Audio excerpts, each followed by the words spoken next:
started with our city council workshop, I neglected to say something at the end of the special meeting I wanted to say, and I'll just say it now. It's really more just an announcement of status of where we are on filling our next city council position. I have left messages or talked with all 6 of the other candidates. 3 of them have affirmed that they want to be considered for the next position. 3 of them have not responded yet. So I'm still waiting for that. I've received no new applications. So that's just a status update. Ms. Hamburg did sign her financial disclosure about contributions to city government body members. So that's been taken care of in case anybody is concerned about that issue. So we've made sure of that. All right. So I will go on to first item is streets and street evaluation presentation by PEC, I understand.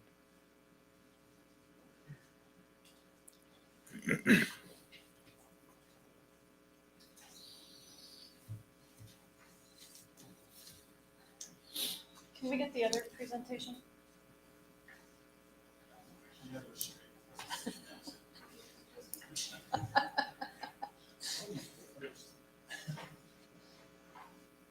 Yes, thank you. Thank you.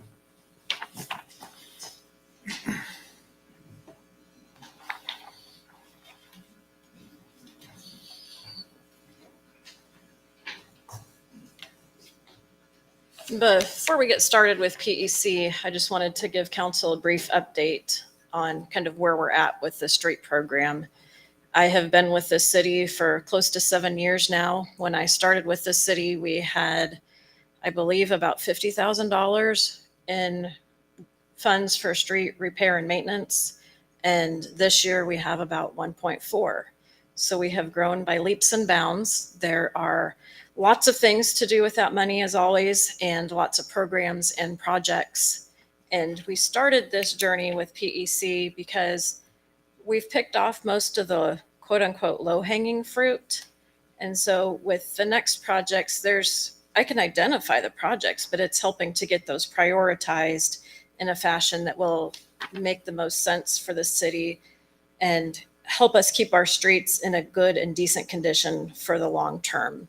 The mayor, I had started a Excel spreadsheet kind of to track the condition of the streets. PEC has taken that and expanded on it. The mayor did ask, as soon as we start doing improvements such as the slurry seal that we have done in the last several years, that we track that on the spreadsheet and add when it is due again. So PEC has done all that. They've digitized it. They've got a much fancier, snazzier version than my spreadsheet that is much easier to see and easier to work with.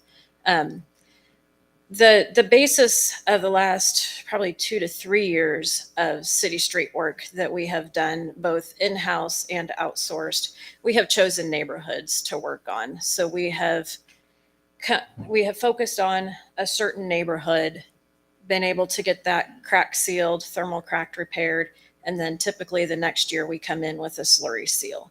This year, the plan was to slurry seal the neighborhood of Summit Hill, which is southeast of Woodlawn and 45th. And it was my recommendation to not do that this year for the reason that the folks that live over in that area are already experiencing enough pain and headaches with the Woodlawn Reconstruction Project going on.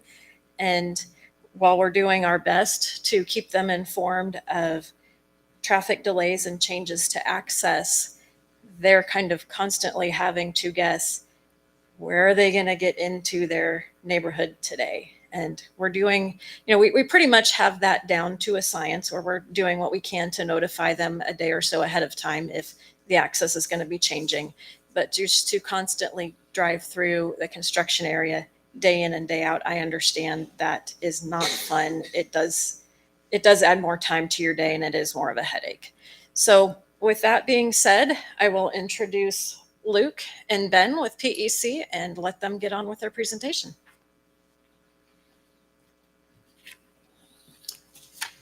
So which one's Luke and which one's Ben? I'm Ben. You're Ben? Yes. Nice So to meet thanks, you. Dan. Good evening, Mayor and Council. Yes, I'm Ben Mabry, PC. I've been with PC 17 years. I work in our municipal transportation group. Is your microphone on? I'm not, you're not Sorry. coming through. Been with PC for 17 years, work in our municipal transportation group. I have with me Luke Peter.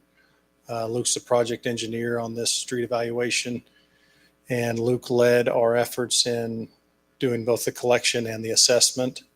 So our contract with the city essentially is to provide a street evaluation that also included a pavement condition assessment and also a 10-year maintenance plan.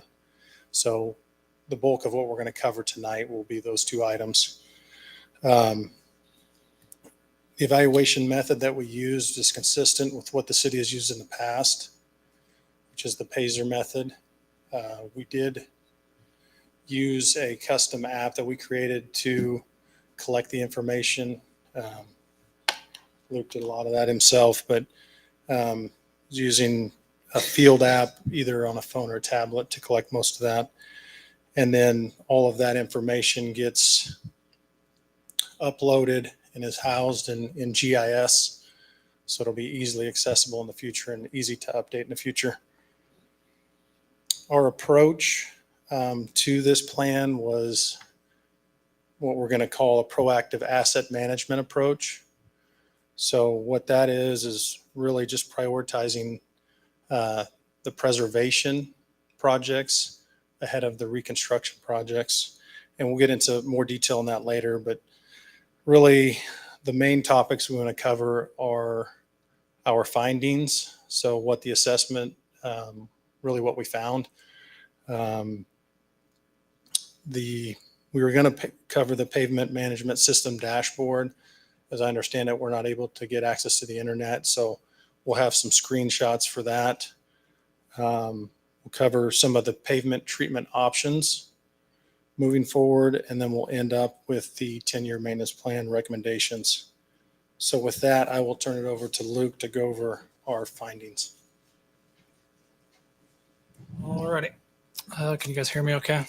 I'm a little taller than Ben, so I'll bend over. You have a taller mic. And we'll do one of these. There we go. It's kind of a chronic problem. Can I control the PowerPoint? There we go.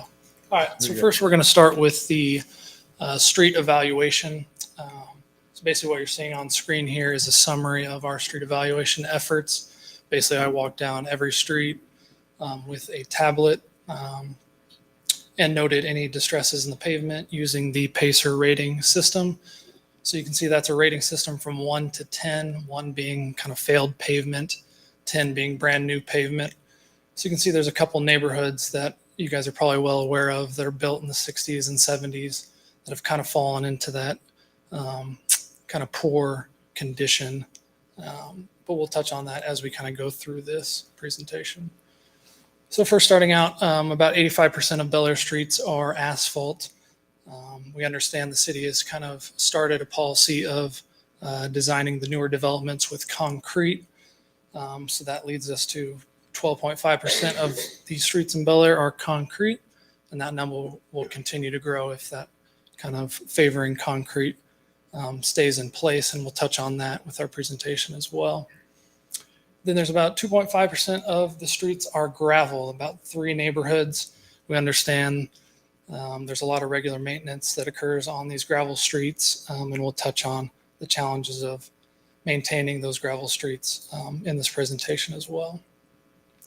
So then breaking it down to our arterial streets, you guys are well aware of 45th and 53rd to the west of the city limits. I understand those projects are kind of in the works, and Garver's discussing 53rd, if I'm right. So there's the arterials. Then we have the collector streets. These are kind of the main neighborhood streets, kind of the main entrances to your neighborhoods, just higher trafficked neighborhood streets. Just having it broken out between collector and local just makes sense, because then you can, if only a certain amount of funds are available, you could prioritize these collector streets instead of the local streets as there's more traffic. So it impacts more of the community. And then the local streets is everything else, your cul-de-sacs, where your house is, all those low volume streets there. So this is when we would have demoed the dashboard. Again, that's just kind of a dashboard that's available on an internet browser. Basically, all the screenshots you're seeing that I'm showing you are taken from that dashboard. Like Ann said, you guys initially just had it all in a Excel spreadsheet. Having it in this map, all colorized, really helps that planning effort, getting everyone on the same page. And there's also some unique aspects of that dashboard, like you can circle around an area, get a square yard of road. So it really will be helpful in planning future pavement rehab projects. So continuing on to the treatment categories, like I said, those ratings kind of correlate to the pavement treatment that we would recommend. So if you're looking at a rating of 1 or 2, it's likely a reconstruction. Rating 3 or 4, you're looking at a rehab of the street. That would include kind of like a mill and overlay or patching. Basically anything below 4 would require kind of structural improvement to the pavement. Then on rating 5 or 6, you're looking at preservation treatment. We understand the city has done slurry sealing. That's a form of surface sealing. And we'll talk about more of those treatment options. There's a lot in the preservation kind of category. And then your 7 and beyond's kind of just routine maintenance, crack filling, filling potholes as needed. So then breaking it into the Bel Aire city limits, we have 9 segments rated 1 or 2, so requiring reconstruction. They're pretty low volume. Kind of looks like there's a segment on 45th and Oliver, but those are just those frontage roads that are on those arterials. So there's those ratings. And then kind of what you typically see on those 1 and 2 rated streets, you see a lot of severe distortions along the curb line. That's where water's just kind of been trapped against that curb and then slowly settled under the pavement, causing that depression there. And then obviously you see a lot of potholes and alligator cracking, and that alligator cracking leads to the potholes you see. Then your rehabilitation areas, again, these are kind of localized to those 2 older neighborhoods. I believe they're Lawn Terrace and Pearson's is the subdivision names. So these will require some mill and overlay and patching type treatment. Again, these 2 neighborhoods were built, I believe, in the 60s or 70s.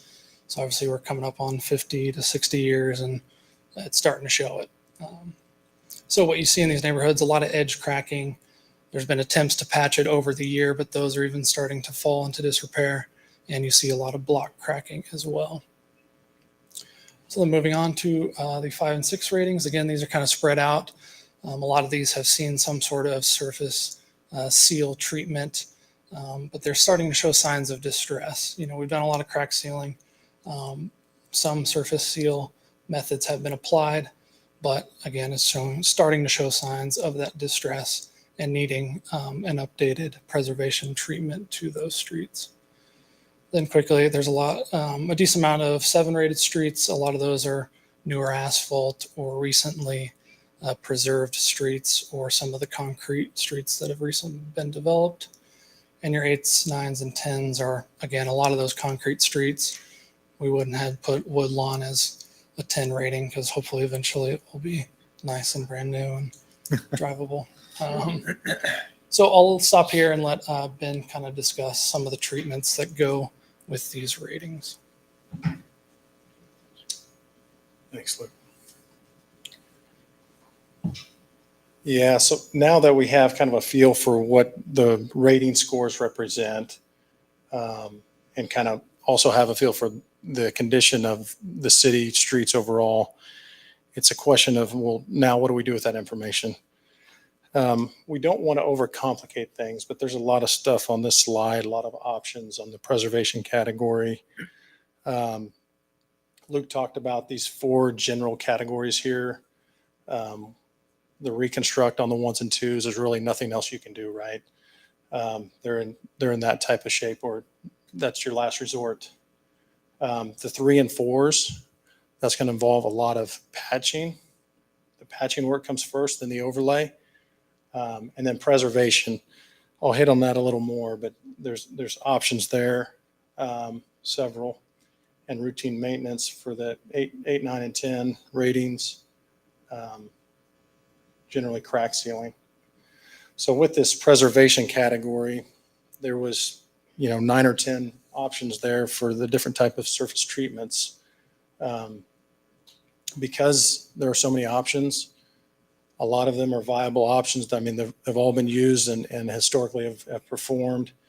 It's really a matter, and I wanted to take the opportunity now to kind of ask the question to help in the decision-making for what option to use. What characteristics would be most important to you all with the treatment? Is it cost? Is it durability? Appearance? Downtime as far as, when the road's closed to perform that maintenance, and then the recurrence interval. Some treatments require a reapplication every 2 years, where others are generally 7 to 8 years. So any thoughts on any of that? Any initial thoughts? Well, just a thought I have on that is what you do for every 2 years. What's the cost benefit of that versus the 7, 8 year option? I mean, I'm guessing 7, 8 years is going to be quite a bit more expensive, but year over year, is it going to be more expensive, or is it just more expensive because the upfront cost is? I mean, generally, they're going to somewhat balance out, right? So the less expensive options are going to be required to be performed more frequently. So I don't have an exact answer on that, but generally that's how they're going to perform. I know in talking to staff, it seems like, the cost is a big factor, the durability and the recurrence. If you're given that the costs are approximately equal over the same lifespan, where you may have two applications with less cost, one application, or 2 applications with more cost, but 1 application less cost, then, you basically,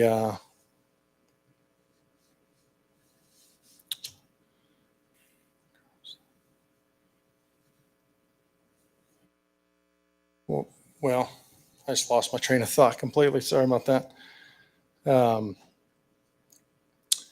It sounded like, when we talked to staff, that the cost, durability, and recurrence interval were the main priorities.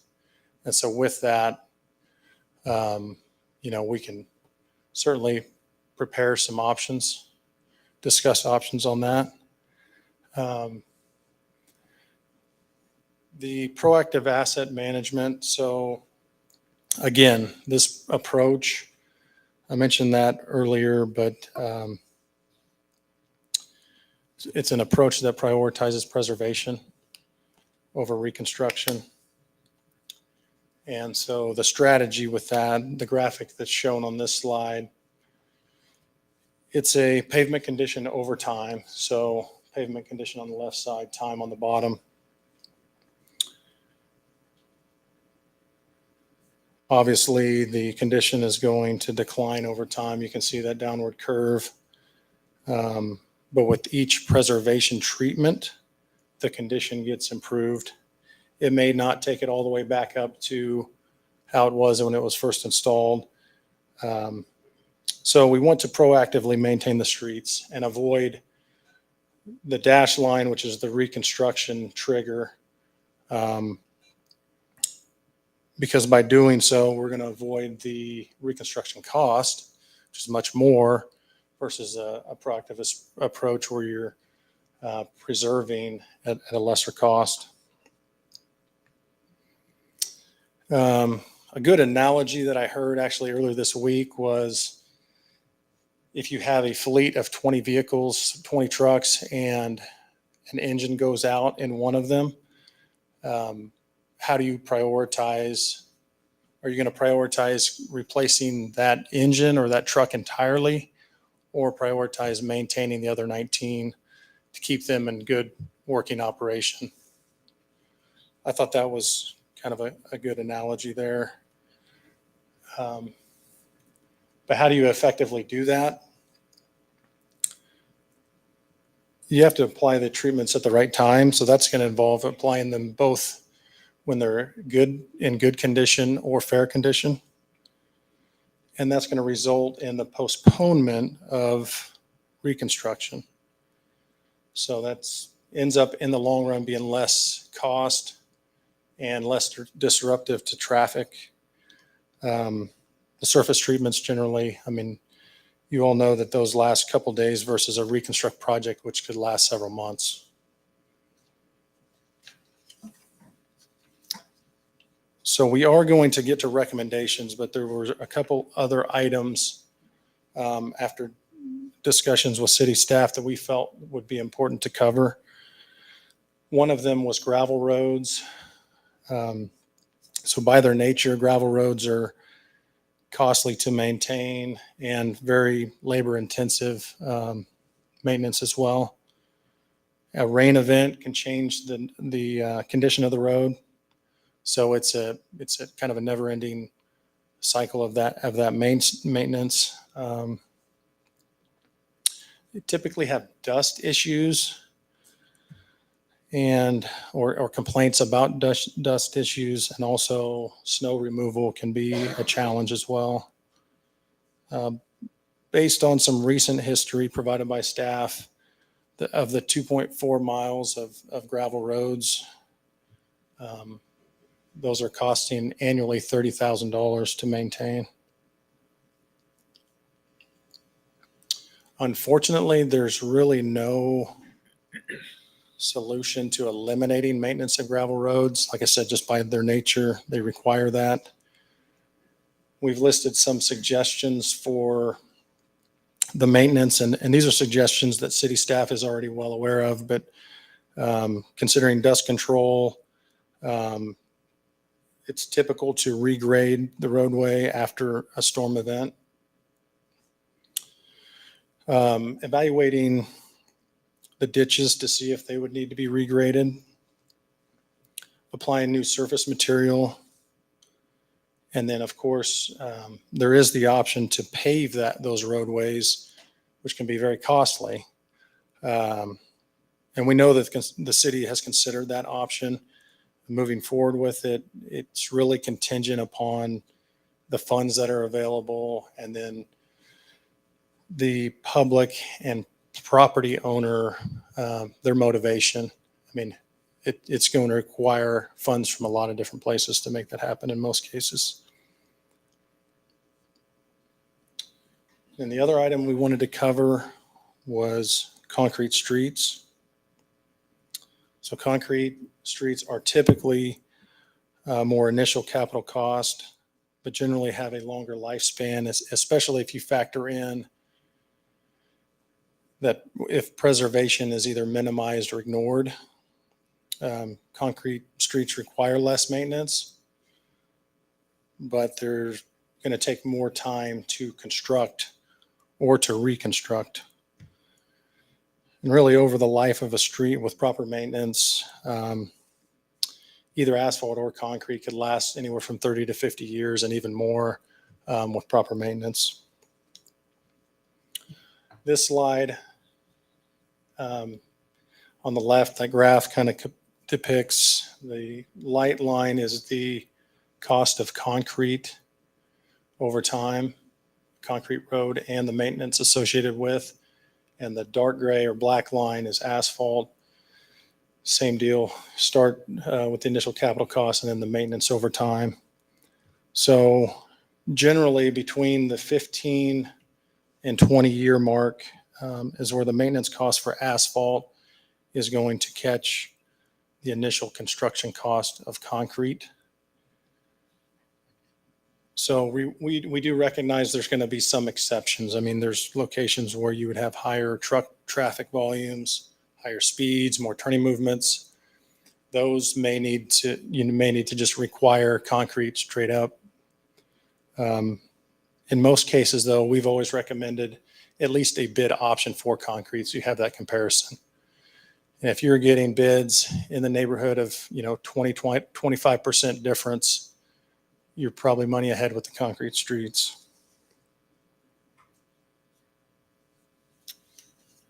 And with that, I can turn it back over to Luke to go over the 10-year maintenance plan. All right. So with all that being said, we have put together a maintenance plan for the next 10 years, really kind of dividing it between the first 5 years and the second. First 5 years, we're playing a little bit of catch up, trying to get everything into that kind of preservation cycle, that more proactive approach. So we understand we have a little bit extra funds in this first year to kind of play catch up. So our idea is to treat all of the streets that are rated 1 through 6 that you can see on the screen here within those first 5 years. Now, to do this, we're going to have to make some exceptions. Like we talked about, there's 9 segments that by the book require reconstruction. But if we were to reconstruct those 9 segments, it would really kind of blow up our budget and make this first 5 years an 8 or 9 year. That's just because reconstructing is more expensive. So we would propose just rehabbing those 9 segments, doing some intensive patching, still mill and overlaying those streets. So it'll still look like a new street, but it will just deteriorate faster than the other streets around it. We just think it's the better use of the funds. It'll affect more of the streets around Bel Aire, not just focusing all our funds on 9 segments that will affect, 50 homeowners, but put those funds to as many of the streets as we can get to kind of play catch up. And we're also trying to group treatment types in order to get larger quantities so that we get lower bids. And you'll see that as we move year by year. So first, like Ann touched on, divided everything into kind of subdivisions or neighborhoods, and then applied pavement condition to show it graphically here. You can obviously see there's about 3 neighborhoods in that poor to very poor range, that Lawn Terrace, Pearson's, North Woodlawn, and you have this graphic in that packet. So the idea, kind of put it simply, is to get everything up to that yellow or green, good to fair range, so that we can get it on that cycle of preservation. Like I said, in this first 5 years, we're playing a little bit of catch up, but you'll see once we get past this 5 years, it gets a little bit more easy and more cost effective to do those preservation treatments while still planning for some rehab that's inevitable. A street's not going to last forever. You can't just keep putting surface seals on it forever. Eventually, you'll need to add some structural improvement to it. So as we go here, we have year 1. We understand we have 1.4 to work with, 1.4 million. So it's a little tough to see here, but you have the year 1 in your packet there.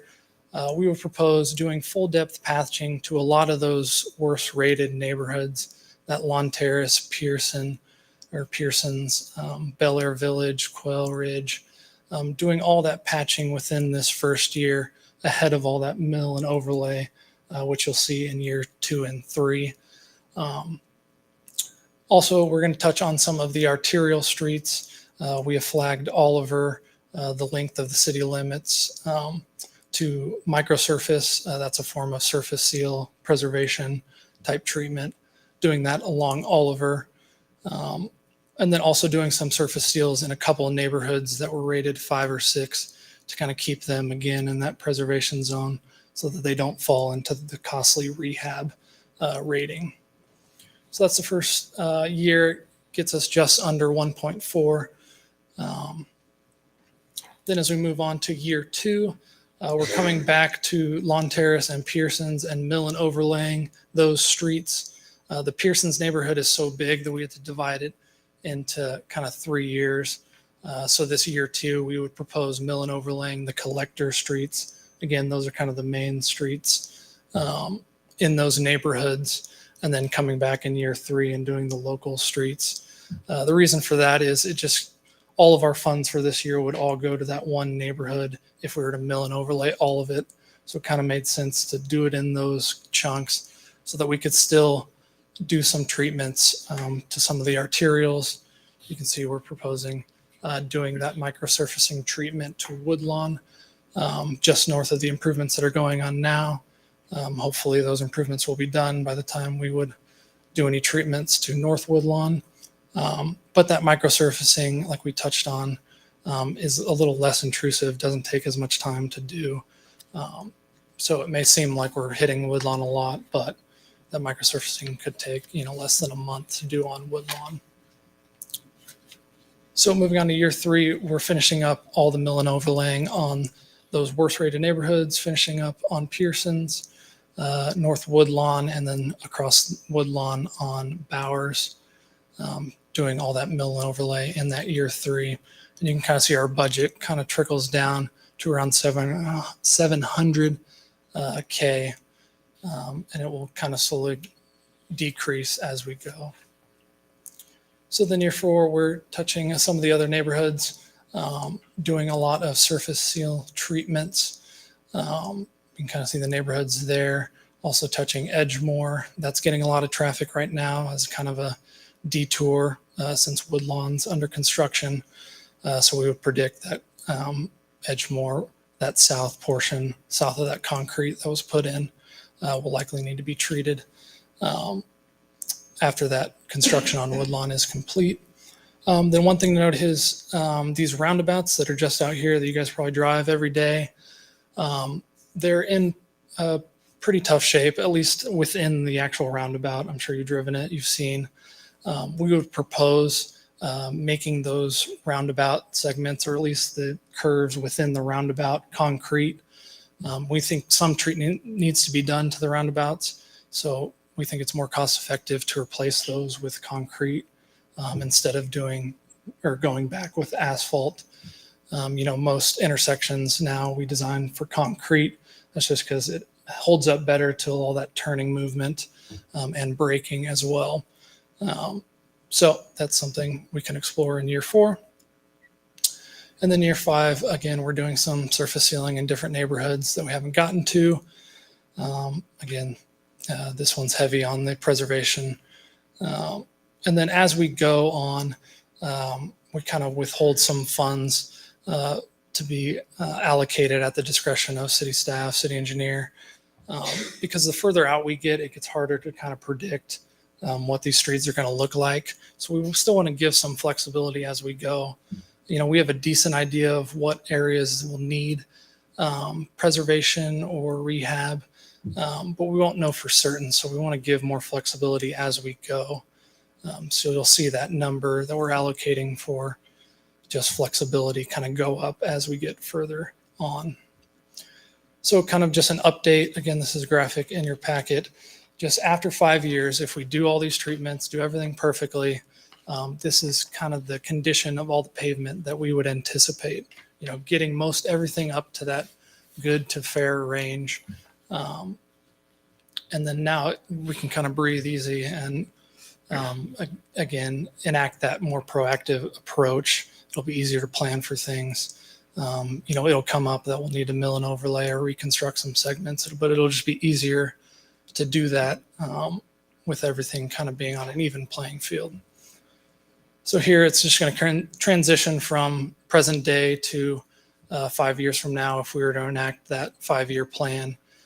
So you can kind of see the transition there, getting everything up to that good to fair range. And then we would expect some of the ones that are in that good range to kind of fall into the good to fair range, but that's totally fine. That just means it's kind of ready for some preservation treatment. So you'll see a lot of that as we go from year 6 to 10. I'll kind of breeze through this. But one thing to note is in year 6, we would propose doing a lot of the concrete repairs.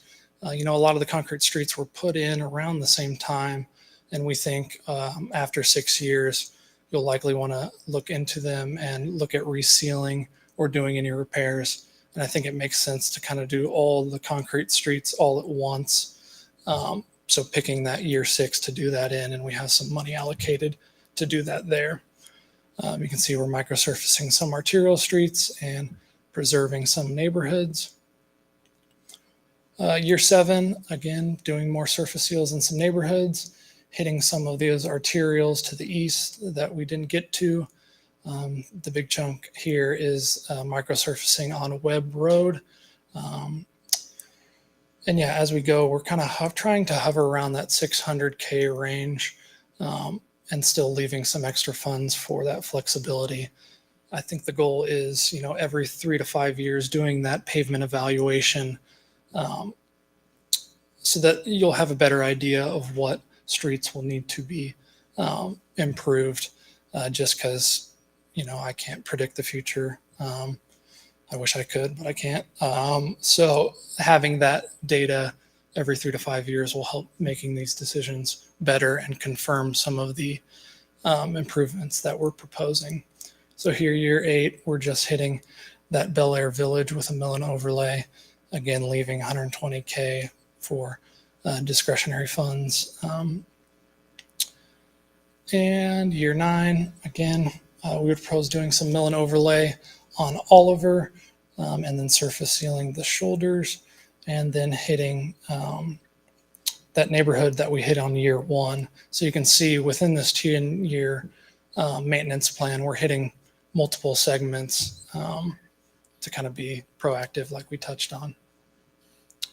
And then year 10, again, doing some surface seals in some neighborhoods and some mill and overlay on Woodlawn. So that was a lot, and we can give you the maintenance plan all 10 years so you can look at it and review it if you'd like. We hit you with a lot of information. It's a little overwhelming. But progress after 10 years, we would anticipate this is where they would be if we stick to that plan. And then lastly, this just cycles through all those kind of 5-year checkpoints, present day, in 5 years, and in 10 years if we kind of stick to this plan. So like I said, that was a lot of information. We'll stop talking and answer any questions you guys have. Yeah, I do have a couple questions, and I'm sure some council members have them as well. So one of the questions is, who does the review and update of the data in this GIS program? I mean, obviously, you're not going to wait till 5 years from now to reevaluate the streets to say what's their condition today, right? You, as far as like doing the pavement evaluation, Yes. after 3 years. So I went out with Ann and her team and showed them the app.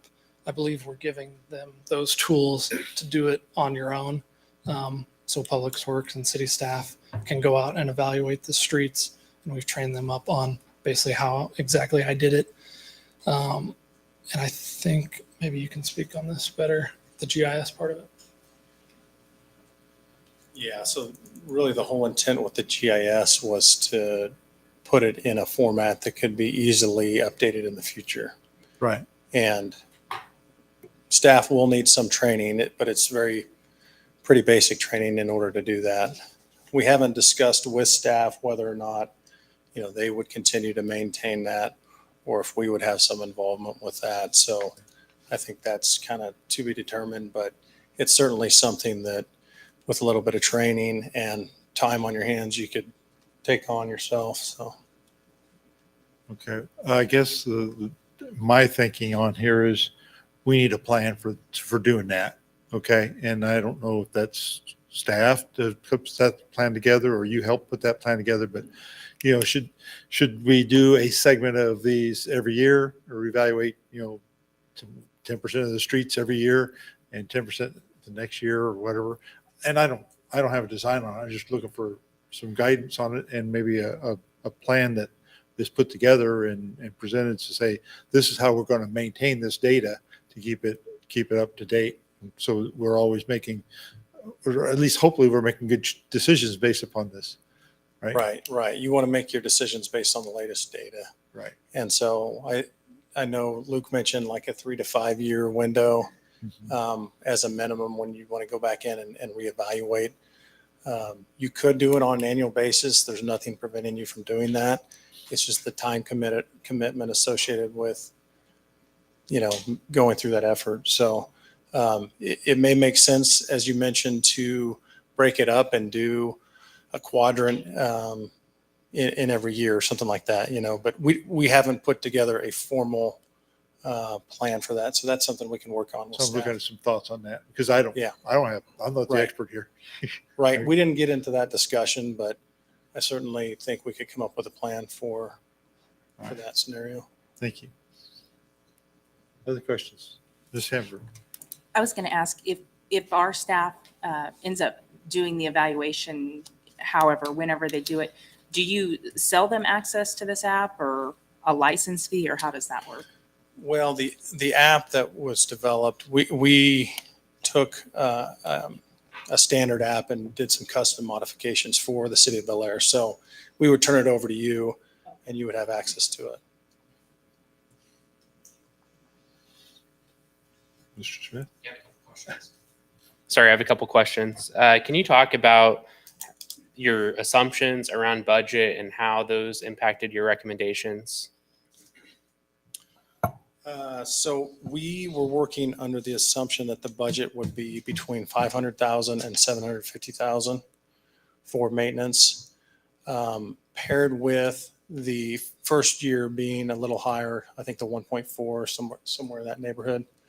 So that's generally where we tried to stay within that range and try to drop towards the lower end of that range as time goes on. And so as you went through the presentation, you guys said, in a couple of the years where there's 600,000 that you left some cushion for the things that would pop up unexpectedly. That cushion was built into the 600,000. Is that a correct understanding of what you meant there? Yes, it was.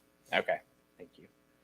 And then just from a ratable maintenance program perspective, does that 600,000 feel like it's going to be enough for the foreseeable future to do adequate maintenance? Is that kind of what I was understanding from the 10-year plan, that if we budgeted around that, then that's probably going to be about what you would expect on a typical basis for maintenance? If the prices of all of the contractor work remain somewhat comparable to what they are today, then I would say that's a reasonable plan. The other kind of wild card in that is the reconstruction projects. I mean, we propose that we try to get by with patching and overlay work in those areas where, by definition, they should be replaced entirely, right? So you're getting, you're covering more ground, but you're also at risk to have to replace those faster, if that makes sense. So it's kind of one of those things where, you could make a decision to reconstruct those, but then you're going to have to give something else away in order to do that. Okay. No, thank you for that. I also wanted to ask about, we talked a little bit about the concrete versus the asphalt, and we are typically getting two bids, and typically the concrete is more expensive, but based on the extra life, it seems to make sense.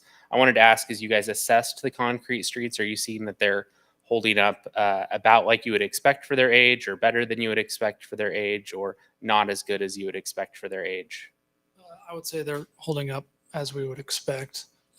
Like I said, most of them were still in that 6 to 10 range. Obviously, they've been constructed within the last 10 to 15 years. But being out there, seeing the streets, there was no obvious, chips or spalling is the technical term, around the joints. So just in that maintenance plan, we showed year 6, kind of looking at resealing those joints, because that's really the deal breaker, is when water gets in those joints and starts doing damage to the concrete. But yes, they're holding up well. Awesome. That one section of 53rd Street, just, I'm sorry, that one section of 53rd Street just west of Webb has some cracks in it. I think that there was some discussion about that. They thought that was some tree roots causing that problem. But do you have any recommendations what should be done with that area? Because I'm concerned that road's going to deteriorate pretty fast on us if we don't do something. Gets under those cracks, if water gets under those cracks. Seems like we discussed that a little bit internally. I don't recall where we ended up with it, but from do you have any photos of that? Not that I can pull up now. Okay, that was edge cracking near next to a tree row. Is that right? It's more of a longitudinal cracking Mhm. through the length of the street where the tree row is. Okay. So it's not necessarily just on the edge, it is further more into the pavement. Yeah, the thing that happens, and we see this a lot with asphalt and concrete streets, is that, when you have, and it's something about hedgerows, it just seems to have massive shifts in the moisture content, and it creates these cracks in pavements. And so, if there's not a way to get rid of the trees, you may continue to have that problem. Well, I'm really thinking more of what should we be doing to preserve the street? I mean, you and I can't fix that problem today. Right. The You got structure, to- the structure's still there, right? Yeah. So you want to seal the cracks. There doesn't appear to be a surfacing issue, right? So if there were, you may have to mill off to make it a plain surface and then do some type of overlay. Okay. Is it specifically the trees, the hedge trees that are the problem? So should we be trying to get rid of those hedge trees? Or is it any tree along the road or? I mean, I don't, being put on the spot like this, I think I would assume that it would be the hedgerow, because I've seen that, a dozen times or more, and it's the same type of occurrence. But without doing testing, I don't know that I could confidently say that it's the hedge trees. Yeah. Yeah. Well, I just wanted to see if there was any thoughts of what we should do with that road, because I don't want to see it deteriorate more. I mean, obviously you can't stop the cracks; they're there, but what can you do to keep that from being a bigger problem? So, okay, thank you. I have Any another other questions? question. Yes, Mr. Welch. In the Pearson's edition, you got the first year of full depth patching of 410,000. Does that include rehabbing all the gutters that have heaved? It does not. It could include it, but it's specific to the actual asphalt pavement. And Seems we're like a waste anticipating, to patch the asphalt if the gutters aren't draining. yes, and some of the gutters were in rough shape, so that number could include it. We're estimating around 5 to 15% of the street being patched. So that number could be dialed back, and we can repair more of the curb if needed. I was a little concerned about that area and the Bowers area and the Quail Ridge, because they're all along that Quail Ridge but they're all along that Woodlawn reconstruction area. And how much of disruption is this work? Because Woodlawn's not going to be done until summer of 2023. Hopefully before that, but that's the schedule. So the patching is more kind of localized. So the crew is going to be working on smaller areas. And then the mill and overlay, it'll be nice because we'll do all the patching within 1 year. And that won't take, a month to do all that, a month or two. Yeah, and we can, there's ways to create a sequencing plan to try to limit those impacts, but you can certainly do half the road at a time to maintain access. Yeah, it's going to be intrusive, but this neighborhood just happens to be right next to Woodlawn and it needs improvement. So Right. It's just kind of bad timing. Okay. Very good. Either Mr. Smith, did you? Yeah, I was just going to Another ask, question? could we get a full copy of this maybe emailed to us? Since we have just a few pages from the printout, I'd like to have a copy. Yeah. Thank you. Sure. I did have one other item that I'd like to just throw out there, because we've been seeing with contractors being pretty busy this summer, that I noticed there's an item on the agenda later to talk about the 2022 improvements. I would offer that we can stick around if you'd like, but I guess the point is that the contractors are busy right now. A lot of them are stating that, their next openings are this fall. So depending on when the city would move forward with some type of rehab project, there may be limited capacity from contractors, and it may, carry over into next year construction. Just for when you're planning and discussing that item. Well, I appreciate that. That's good information. So thank you. Okay. Any other questions for PEC, Mr. Avery or Mr. Peter? I guess one final question. I think when we originally talked about this, we were going to be able to put this on our website, the more interactive version of that. Is that coming soon? Yes, we were going to show that, but I guess we don't have the capability to do it up here. Is it already there? Yes. Oh, great. No, sorry. Oh, it isn't. Sorry. Clarify that. So we have what was shown to you through those screenshots was from that program. We do not have it ready for public consumption yet, because that's what you're talking about, right? Is Yeah. actually putting it on your website. Let people So- interact with it, scroll around and see the street ratings. And So long as we do not have any major comments or adjustments from the city, I think, we could anticipate that being up within the next month. that sounds great. I thought of something else.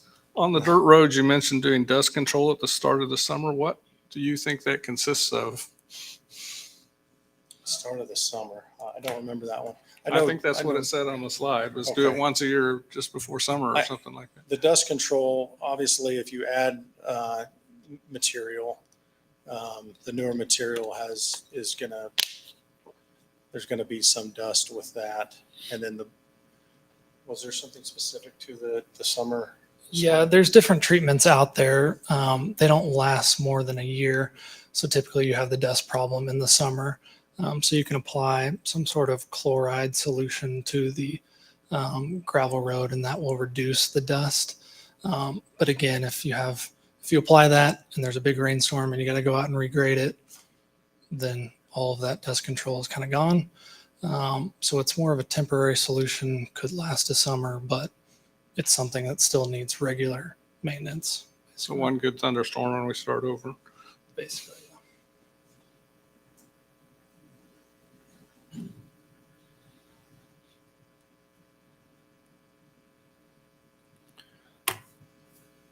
Any other questions with PEC?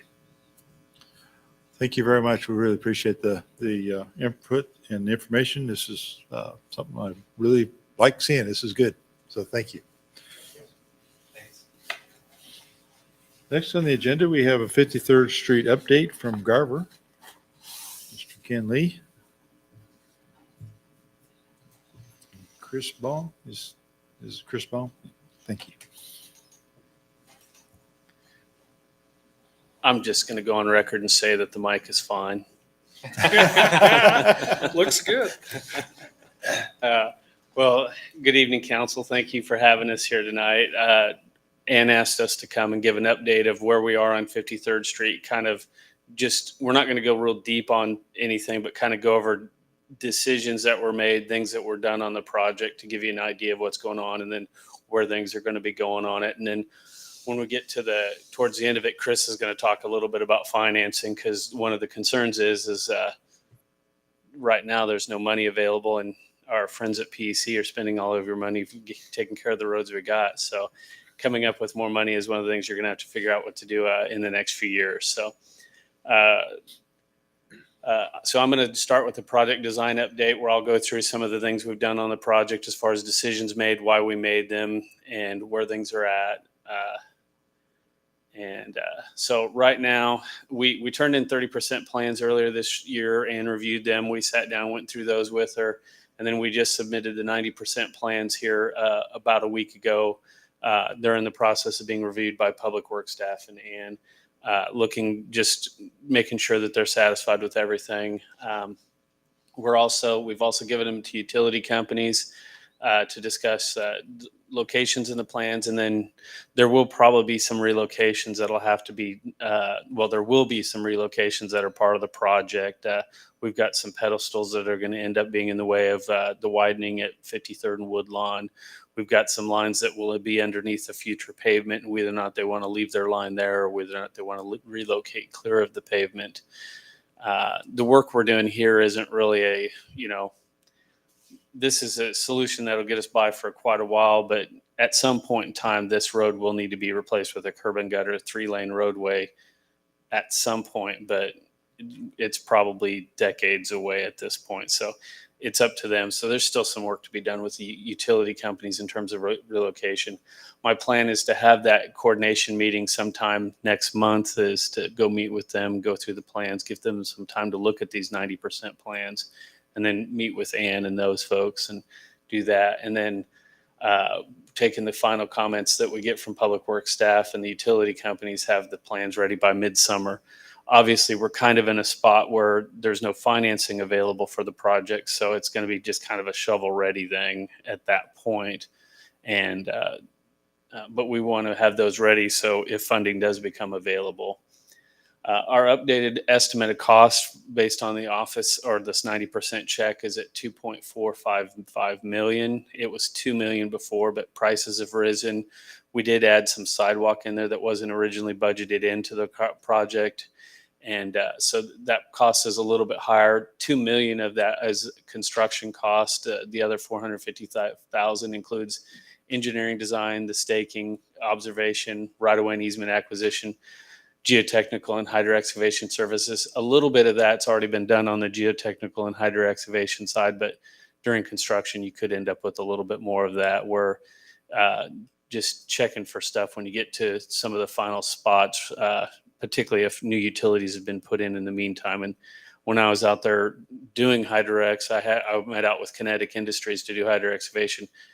They had just installed a new AT&T line to serve one of the new additions. So undoubtedly there will be some stuff out there when you get closer to construction that aren't currently in the plans. So there may need to be an update on that. Just a quick question about that. One of those developments a year or so ago, and Ann probably knows more of the detail of this, had quite a water problem over there. Yeah. And they had to shut that project down for a while before they reevaluated and then come up with a solution to the water problem. Yeah. That was So this is Bristol going to be Hollows. affected by the same issue, right? Potentially. I will say that we had GSI go out and do a dozen or so boreholes along the length of the project and look for those kind of issues. And I don't think we're going to have the really shallow water that they ran into at Bristol Hollow. That's the project you're thinking of that had the very shallow water. And the roadway isn't impacted by that necessarily. And so we're not expecting the water issues you saw with that. But that's one of the things they did check. And I talked with Dave Edwards over at GSI, which I think you guys have heard from Dave in the past. And he had indicated to me that the water isn't deep, but it's not shallow in the way that would cause problems there. I So- got another question for you while we're stopped. Okay. You started off by saying you're not doing a 3-lane curb and gutter. What kind of road are you proposing? Well, what we're doing here is it's going to be an asphalt mat roadway like it is today, but it's going to be significantly wider to provide a Still 2 safer lanes, driving or- it, but it's still going to be a 2-lane asphalt mat, but it's going to be 30 feet of asphalt instead of 24, and it's going to have 2 foot of grass shoulder on each side.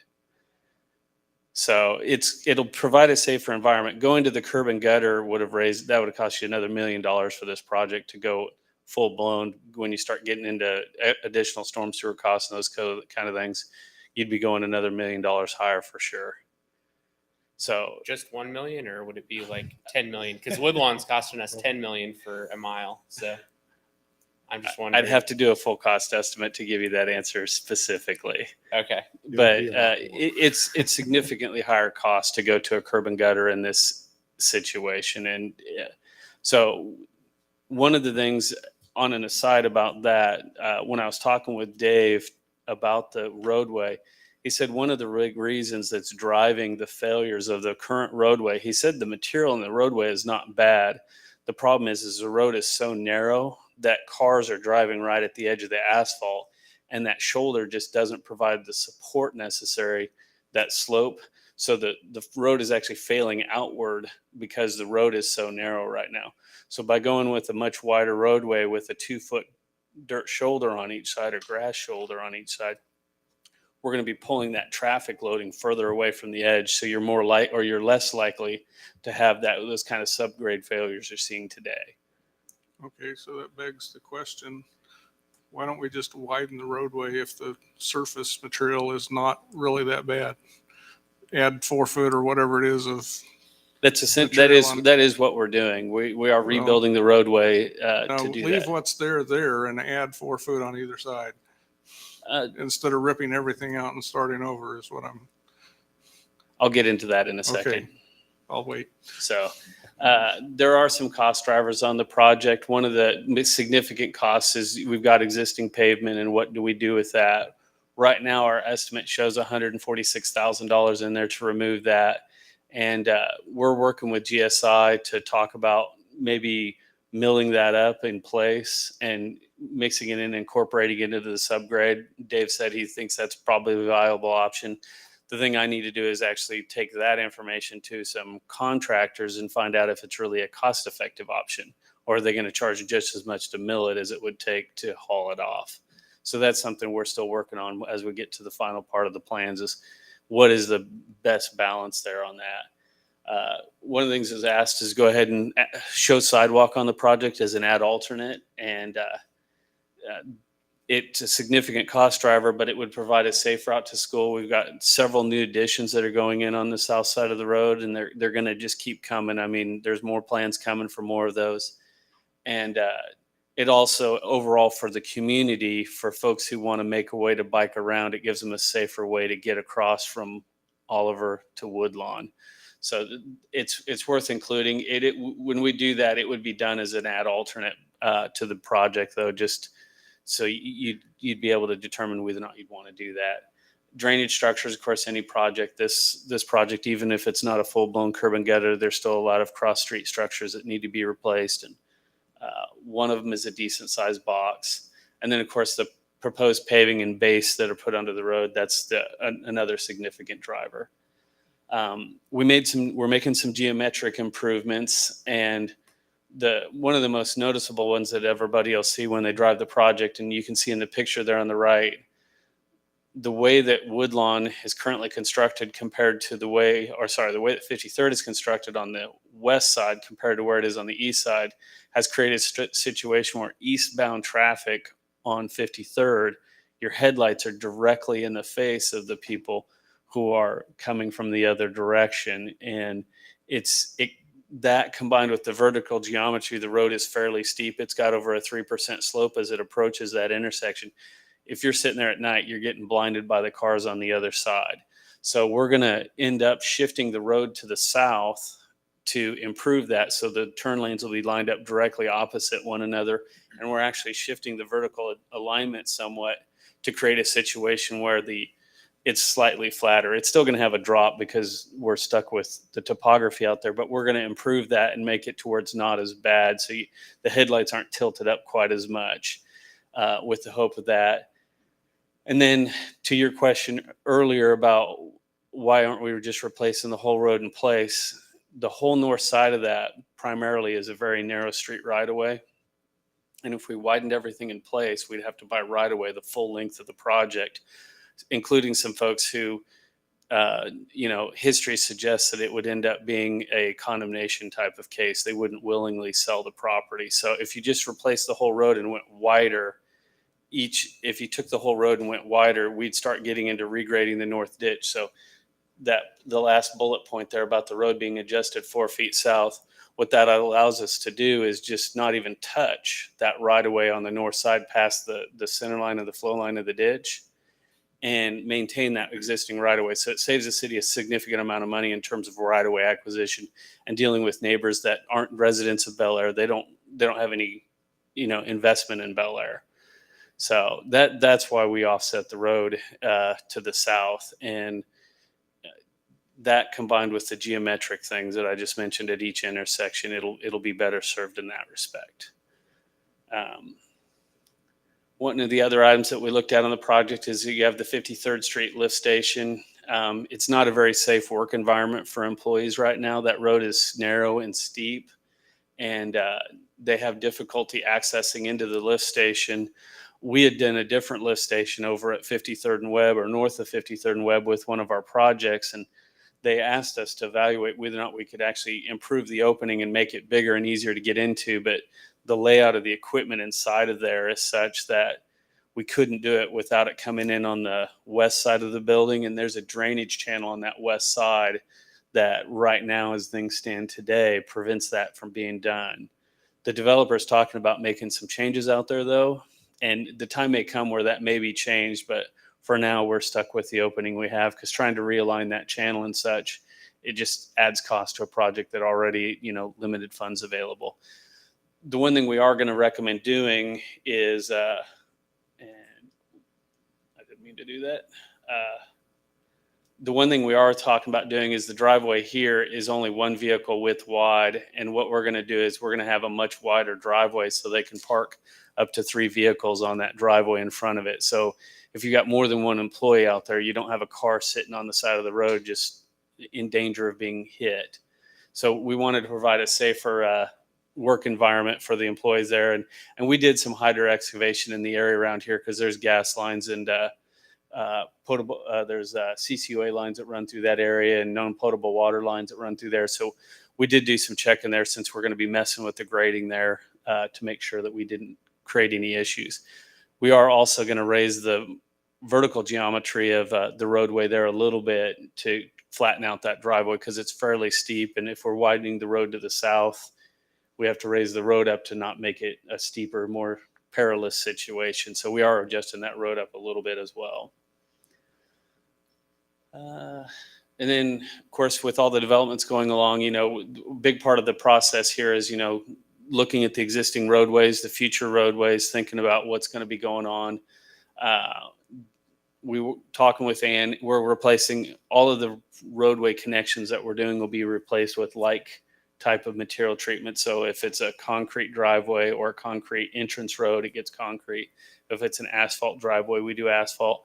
If it's gravel, we would do an asphalt apron, so we don't have gravel right on the roadway, because that's not a great situation, but then gravel beyond that. Some of the projects already have flumes that go down into the ditches, and one of those is depicted here. The ones that don't have those flumes, I'll have those added in just to make sure the water is conveyed into the ditch without erosion and other issues.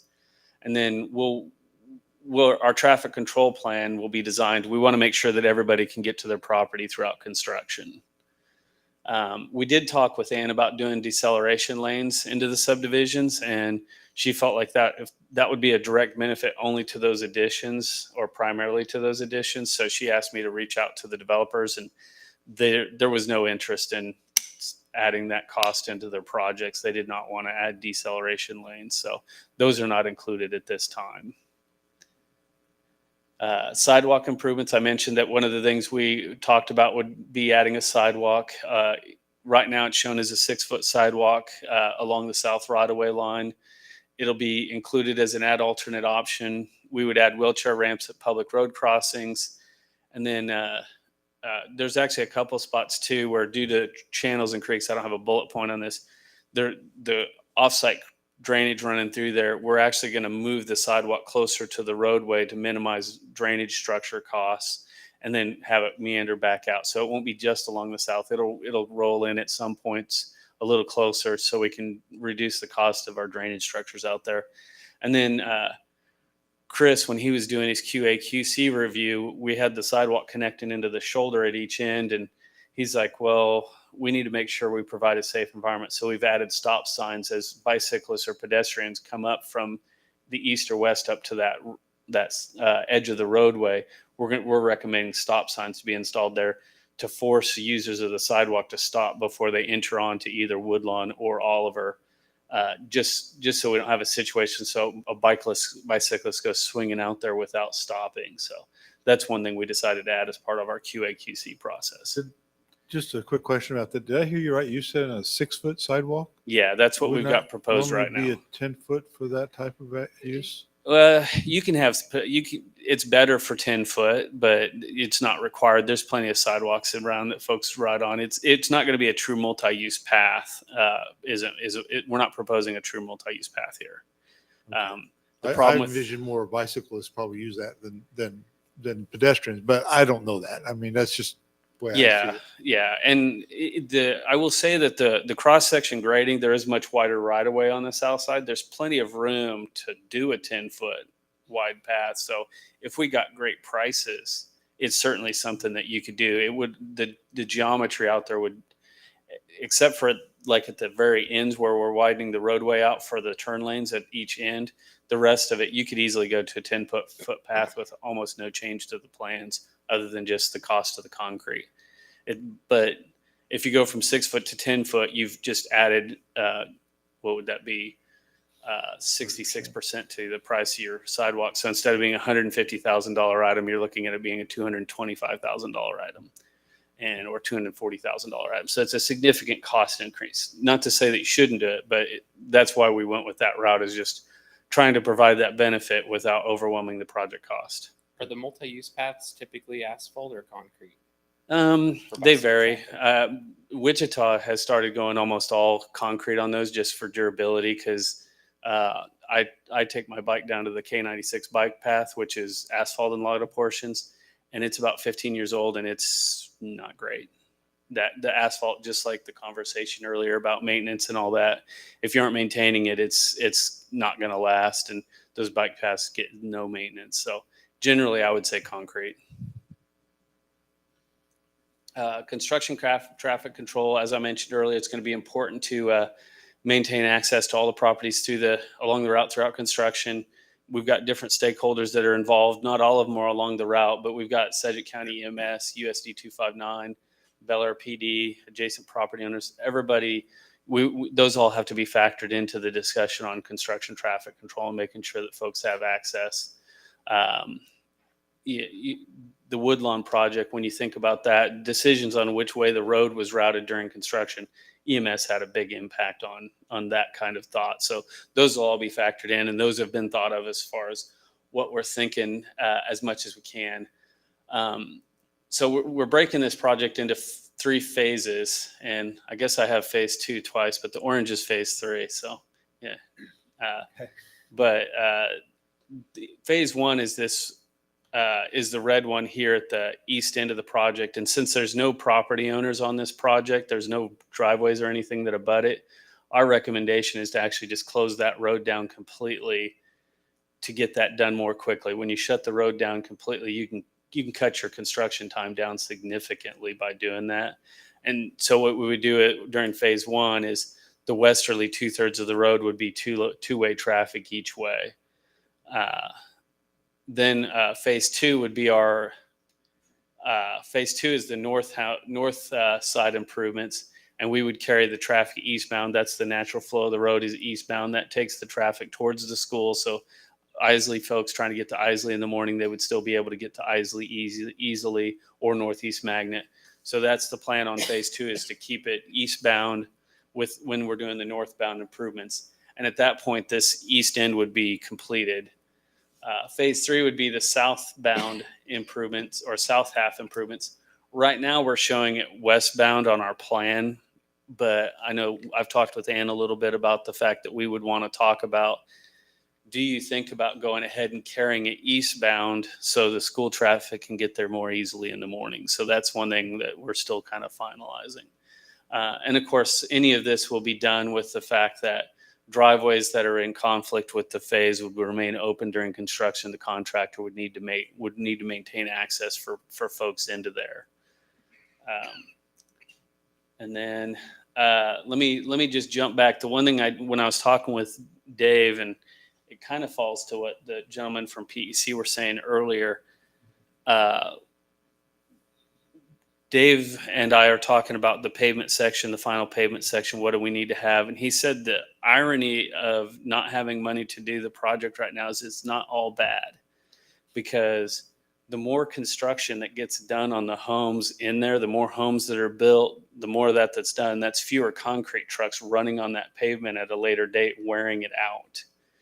And he said, hypothetically, depending on when your funding comes around to do the project, you could probably thin up your pavement section by 1 inch if you don't have to factor in all the construction trucks that would be building homes out there. So just kind of an interesting aside that we talked about that was I hadn't considered at all, because when he was talking about the pavement section, he mentioned that if we waited, it's not all bad. So anyway, that's not a real deep dive into any of the particulars, but just a quick run through. So I'll take any questions you might have on it before I hand it over to Chris. So do you think we should just wait till a lot of that construction is done to do this reconstruction? Will the patches hold that long? No, you'll have to do more patches. Yeah, and unfortunately, the nature of that roadway, that you're going to continue to see those failures at the edges of the roadway over time. I mean, it is inevitable that that'll happen. That's just the nature of the road. And like I said, our goal is to make the road wide enough so you don't end up with those cars running right at the edge of the road, to limit those chances of your subgrade failure at the edges. I will mention also that Dave did say that those concrete patches, that'll be, regardless if we try and incorporate the existing paving into there, those will have to be removed separately, because there's no cost-effective way to pulverize that concrete and get it incorporated. The cost of doing that exceeds the benefit of trying to salvage it, he said.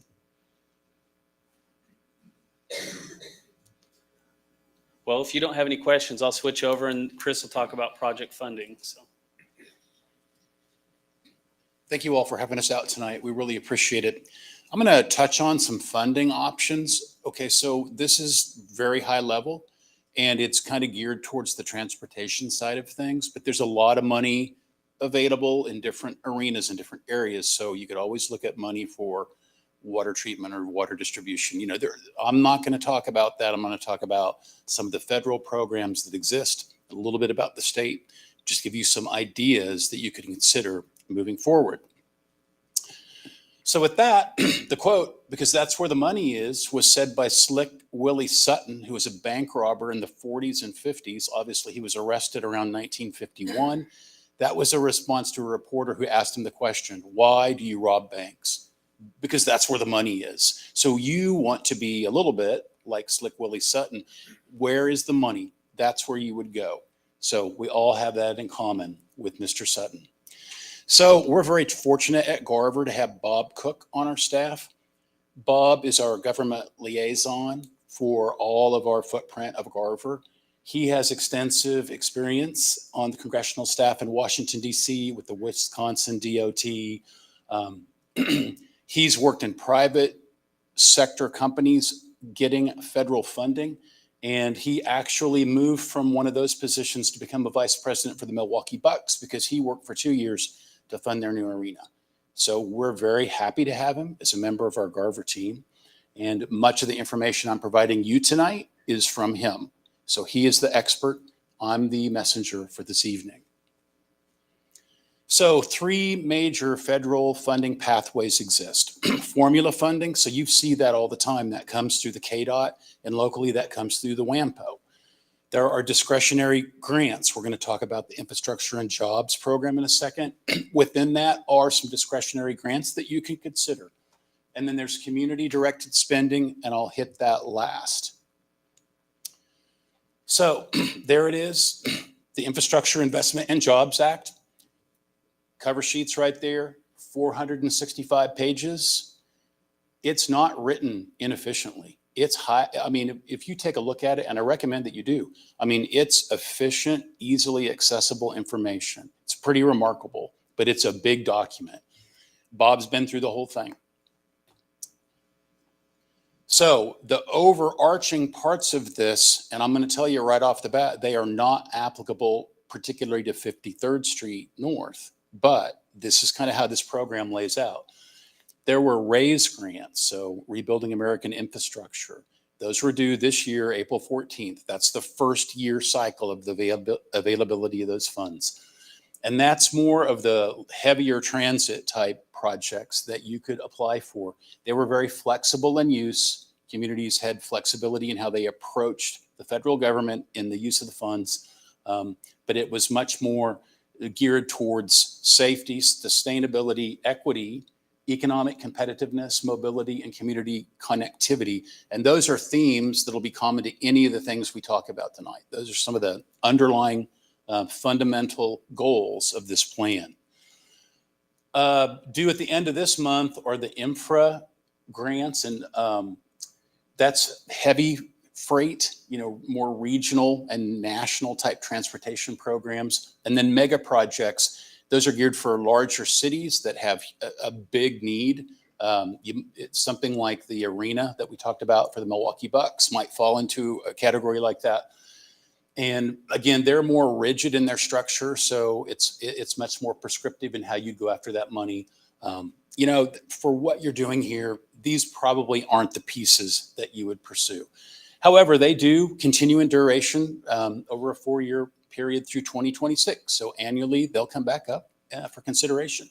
Again, outside of the transportation world, these exist for aviation. They exist for water treatment. You get the picture. So there's money in this act for many, many different things. There's Kansas. This is where the money's coming from. If the vertical columns are the buckets of money, just to make it simple, there are some of the numbers that we have available in Kansas just for informational purposes. It's all in that act. And I encourage you to take a look at it. But within that act, there are some new programs, and they're new discretionary grant programs. So these are non-existent before. And there's a lot of them in there in a lot of different categories. Here's one section. And I highlighted safe streets and roads for all. So that we just picked one. Bob and I were just perusing this manual. So what would that look like relative to a 53rd Street, for instance?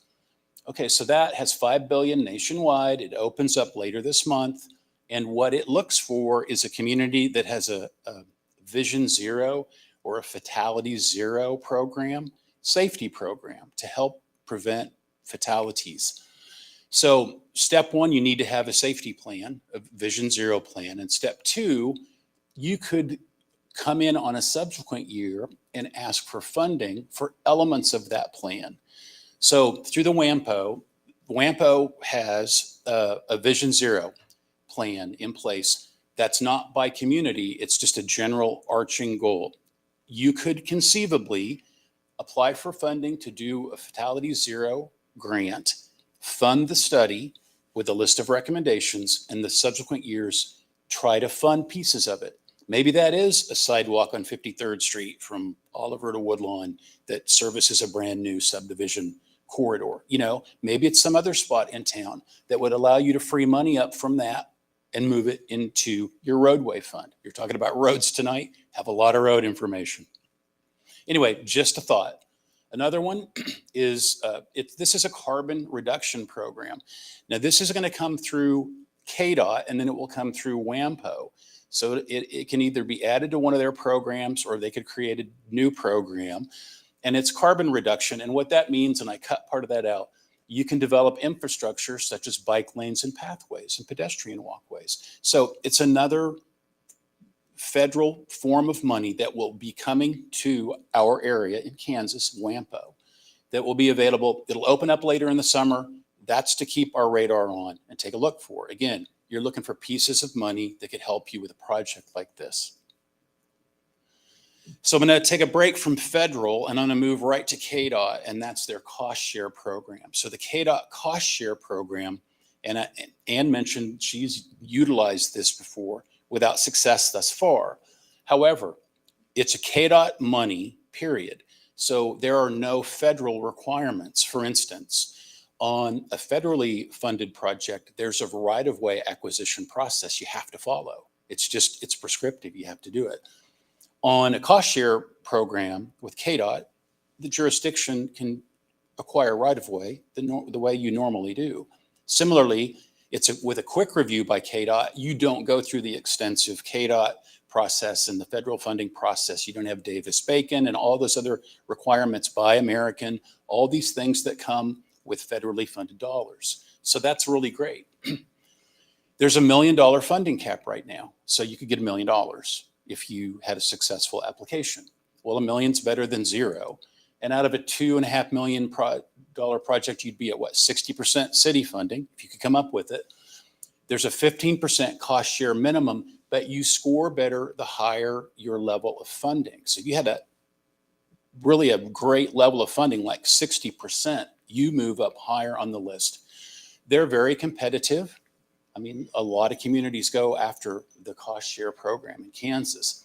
but we'll get to it in a minute. It's the idea of building a compelling story, okay? And that's going to come to play in two things I'm going to talk about in a second. Beside that, the KDOT Local Projects Group has other funding sources. Again, much of that comes through the federal funding and then through WAMPO. Safe Routes to School, you've probably heard that before. I mean, that's an option for a sidewalk, in a residential area, correct? And then Todd Solfrank, who is a KDOT staff in charge of the local projects program, monitors they've got 20 some odd funding programs. He says, hey, monitor these because of the Infrastructure Funding Act. It's going to change availability of funds and maybe some of the requirements for it. So again, it's time to have a radar on looking for opportunities. I'm going to get to that, telling a compelling story. Okay, so let's think about this in the context of the cost share program for KDOT. $1 million, you're at 60% match. What's our story? You have hundreds of applications. You've got to make yours stand out. So they want projects that are popular, significant with lasting impact, and can be built soon. So there's two things. You've got a big match and you've got a set of plans ready to go here soon on 53rd.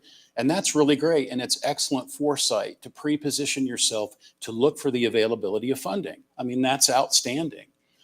And then detail the local match. So on a project like this, let's think where we are. We have a very detailed cost estimate. You can give them detail. All that builds the compelling case. We have grant writers on staff that help build this story, craft a narrative, provide the information. You need to convince the person reading the grant application that you're worthy of it. It really just comes down to that, just being smart and knowing how to approach these funding opportunities. Okay, so there's one other way to get federal funding, and it hasn't existed for the last 20 years or so, and that's earmarks, and they're back. They started last year. They come in the form of authorization bills, and they come in the form of appropriations bills. They come through myriad different departments in the federal government, but it's what you think it is. It's a project that a legislator is enamored with back in their home district or state, and they allocate funding for the project, particularly one with particular need or has experienced difficult funding. So that's something to think about. That money is going to come. It's going to go somewhere. So you might think about that as an option. It's traditionally split the money between the two parties, and the majority party takes more. And, the people you're looking for are people in leadership, the appropriators, the committee chairs, incumbents who are vulnerable. If they have a hard election fight coming in a year or two and you're approaching them about, hey, can you assist our city and keep us on the list? And then well-liked hard workers. We all know people in Congress and in the Senate that are kind of universally liked, right? So they're really good conduits to approach. The $1 to $3 million range is fantastic. And you thank them if you start to approach and work with building a relationship with an elected. Make note of it in your social media. Work your way through the process. Hey, Senator Moran was kind enough to come to Bel Aire last week and start to consider possible funding options for 53rd Street. Get it out there. They like that and they want the recognition. We have a Representative Estes in our district here, and then our two Kansas senators, Moran and Marshall. If you want, and I encourage you to do it, get on Senator Moran's website and type in community directed investment, and you'll see the list of projects that he supported in Kansas. There are libraries, there's university facilities, a lot of police departments. Have a look, you can see, and they vary all in cost, and magnitude of work. But it truly is a viable option. And if you would take the time to build that relationship with an elected, that is an option to consider. And that's it for me. I'll try to answer the questions that you have. If I can't answer them, I'm going to get you an answer. So if Ken will be kind enough to mark any questions down. But that's just a quick overview. Again, these monies exist in different sectors. I think with some strategy and some creative writing and approach, there are avenues to consider for funding. It's not going to happen in a day, but with a targeted approach, a plan, it could happen over the next few years. Very good. Thank you. I was at the WAMPO meeting earlier this afternoon, and one of the presentations that they did there was a regional walk path master bike plan. So they took the inputs of all the various communities and their master bike plans. Bel Aire has one. Yes. And they use that input to put together a regional one. They haven't got it finalized yet. They think they'll have it done by the summer, I believe. But one of the interesting things that stood out in their presentation is that they had like 8 different categories of these bike plans. Bel Aire popped up on every one of those different categories, whereas some of those categories had 8 communities, some of them had 3 communities. Bel Aire was on every one of them. So I thought that was very impressive that we Then were you're doing your at work, least and that's in a that- good thing. in- You're in doing the your right work and position getting it for done that. correctly. Yeah. So it is an issue that WAMPO is very interested in. So Absolutely. whether we can get any funding out of them, I don't know, because they just approved looking forward at a tip, and we put our 45th Street in 2026 with no funding.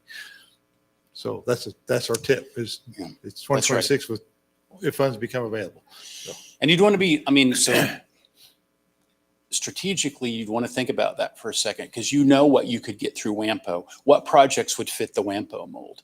And then you'd want to look at all your city projects. If you went the earmarks route, you'd want to choose wisely, whether it's a street project or a community rehabilitation project or whatever. You'd want to choose wisely because, it's not going to be secret. If you get funding for a project through Senator Moran, everybody's going to know it, and you could threaten funding sources that are available otherwise. So there's some strategy involved, but it can be thought through, and it could be a plan that is implemented, and hopefully with some success.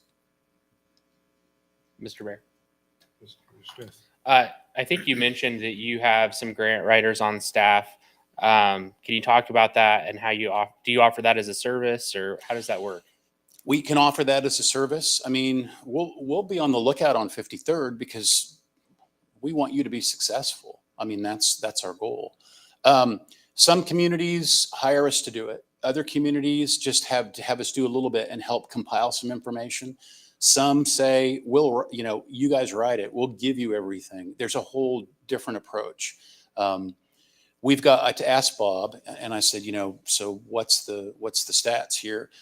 And his answer was, we've done over the last couple of years, we've done dozens of grant requests. We have over $100 million in funding that has been secured for our clients. Remember, that's water, aviation, transportation, okay, across the board, across our footprint. But it's something that we do. And obviously you can see with the infrastructure bills and that recurrent funding through 2026, that's an excellent avenue. So about a month ago, we had a KDOT presentation at the Wichita Museum, Air Museum, and Secretary Lands was there, and I attended that. And the thing I came away from there learning was that it seemed like the best way to get funds through the bill, the bipartisan infrastructure bill, which you call the IIJA, same thing. Yes. Okay. Yes. Is that you need to put partnership groups of projects together. Those are those put those first as packages for them to consider, that they are going to be more, the federal people will be more interested in that than they will be a piecemeal project like 53rd and then 45th and then, Woodlawn or whatever it is. So. Exactly. The raise grants that are closed, the importance there, and Bob really elaborated on this, there are like 4 per state allowed. So you need to be in communication with the state. Over the last couple of months, the state of Kansas has formed a federal funding coordinator who is working with the KDOT and the other agencies to be a central point of making sure this money is funneled correctly and the grant process is honored. So yeah, regional project mixes having the support of your legislators and any local coalitions or the region, they're all very important. This 53rd doesn't exactly fit in that mold, but you have some other projects that could, or collaborations with other, think about the 254 corridor. That's going to expand over time. Think about that in 20 years. What does that look like? So there could be collaborations that could be put together in a cogent fashion and look at other available sources of funding. Bob Cook is happy to have a Teams call. If you want to hear anything more about any part of this, we are happy to set that up, and he can spend some time with you either in a workshop session or in smaller groups, if that makes sense, and just to talk about how you look at accessing these funds. I think that would be worth exploring further, is how we could leverage some outside resources to help with grant writing. I know that our staff applies for the grants that they can, but I think it takes a lot of time to do that, and we're probably missing out on opportunities just because we're not putting our name in the hat for everything that we could be. And so I'm sure Ty will explore that further with you guys. That's it. Thank you. Thank you for the time tonight. We're excited about 53rd Street. Happy to serve you.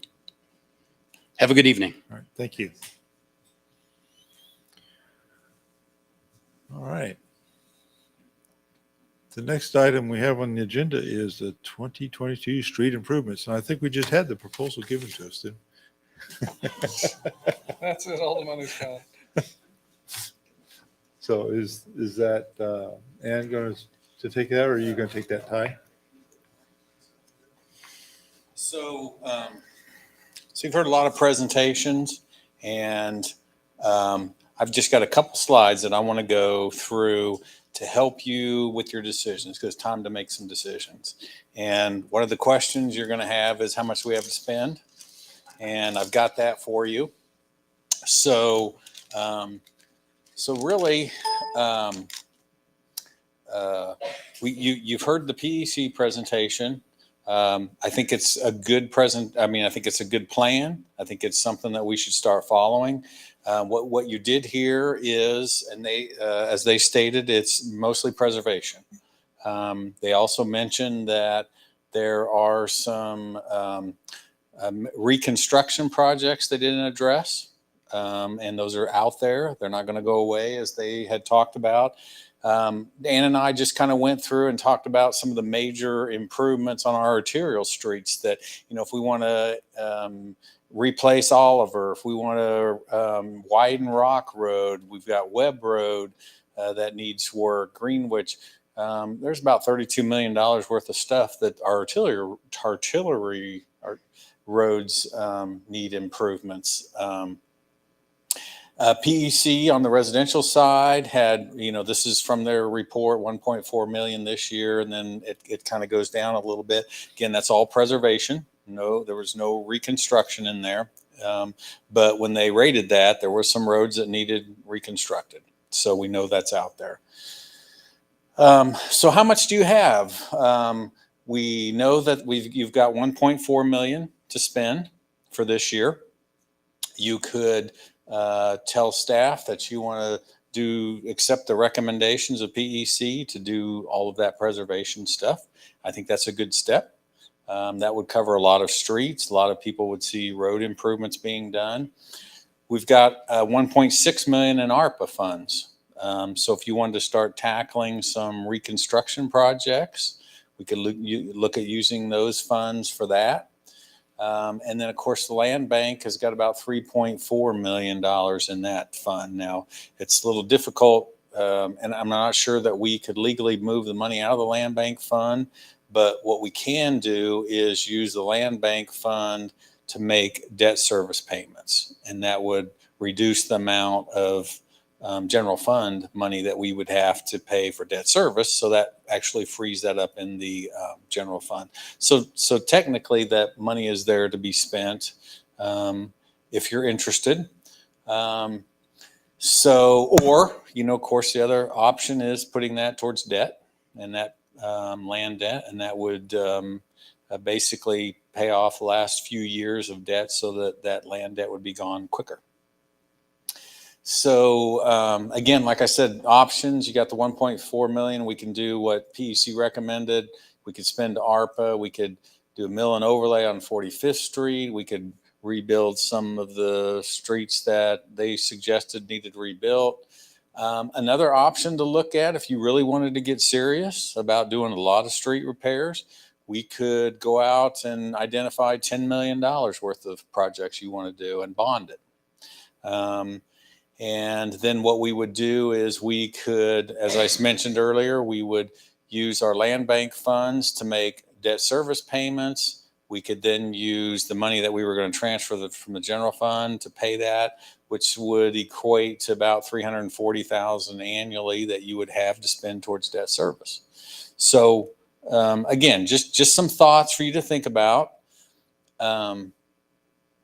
So of course, the option of pay as you go, we would just spend the 1.4 million that's budgeted.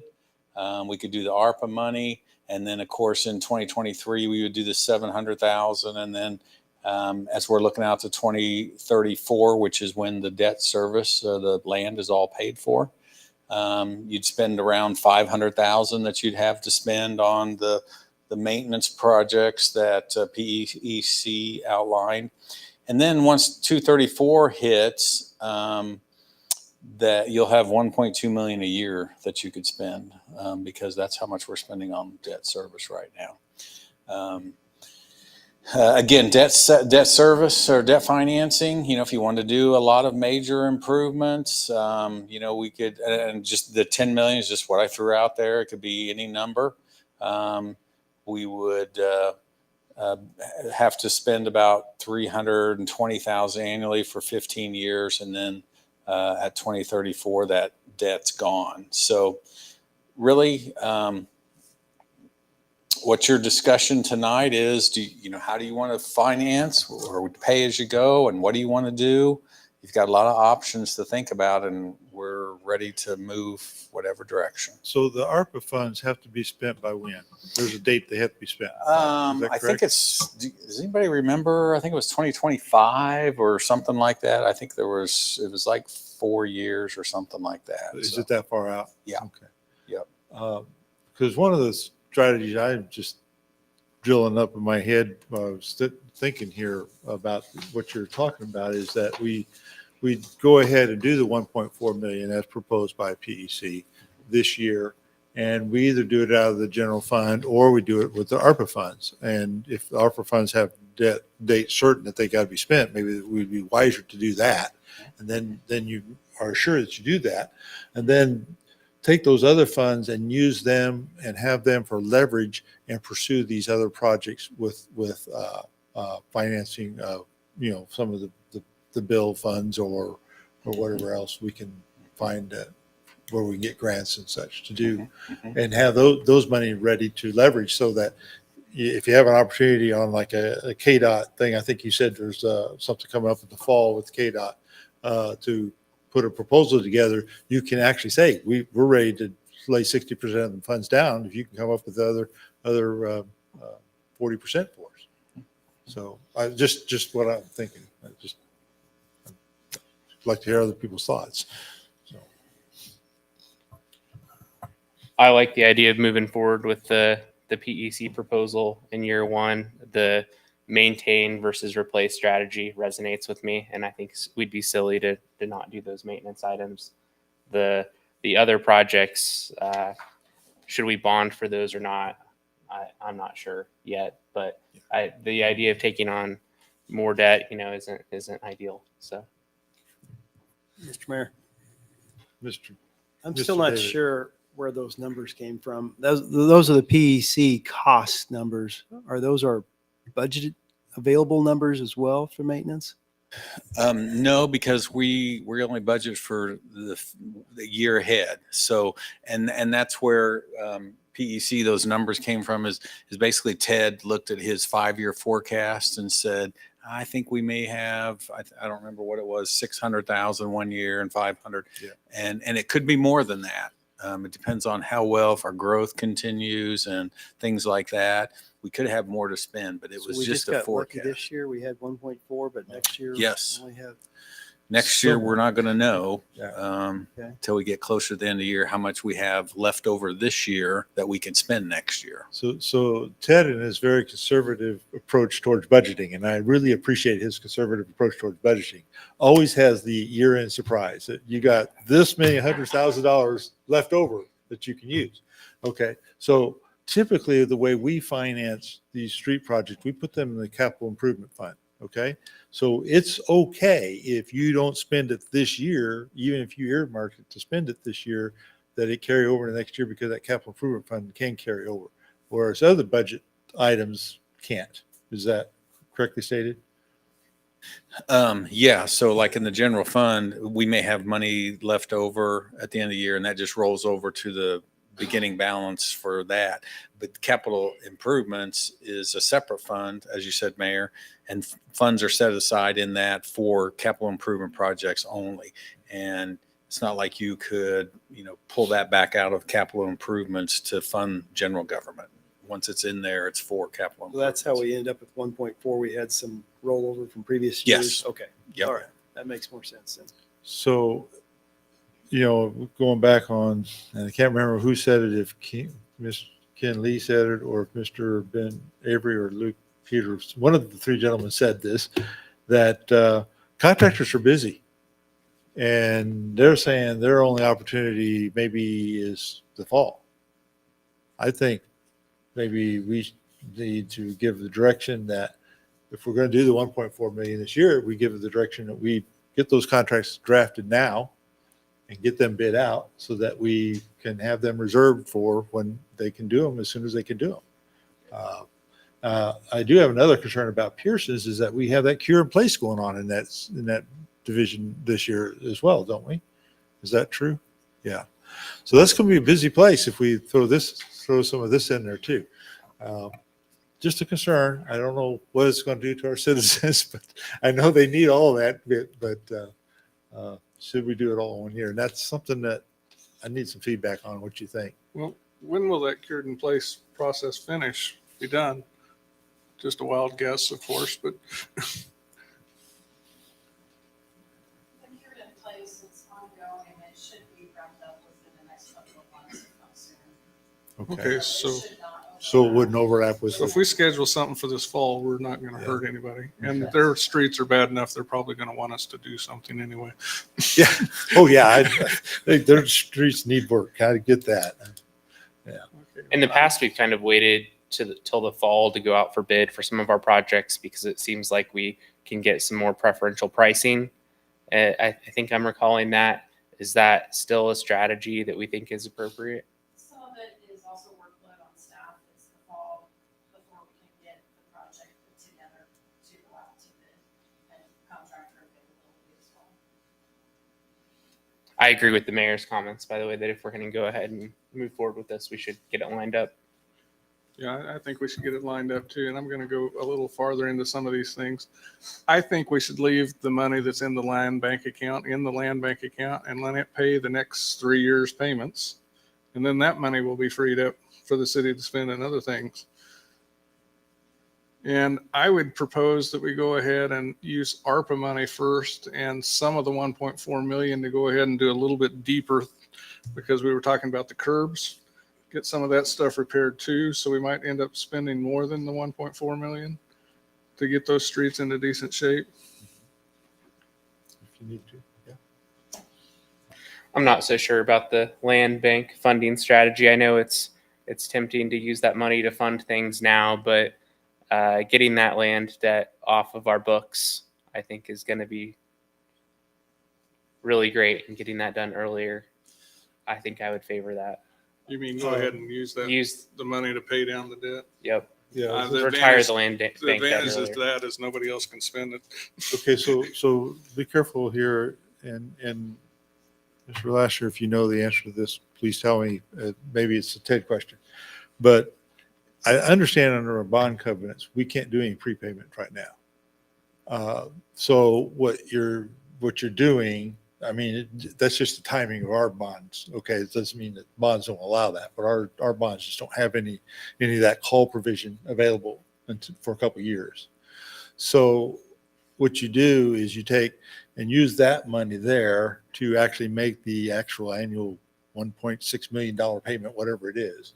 And that frees that money for whatever, I don't know exactly the number, but whatever it was. And that frees that money up for other uses, but we still reserve it for these infrastructure purposes. We just are now in that legal position that we could do those infrastructures if we have a leverage project we want to leverage with that money.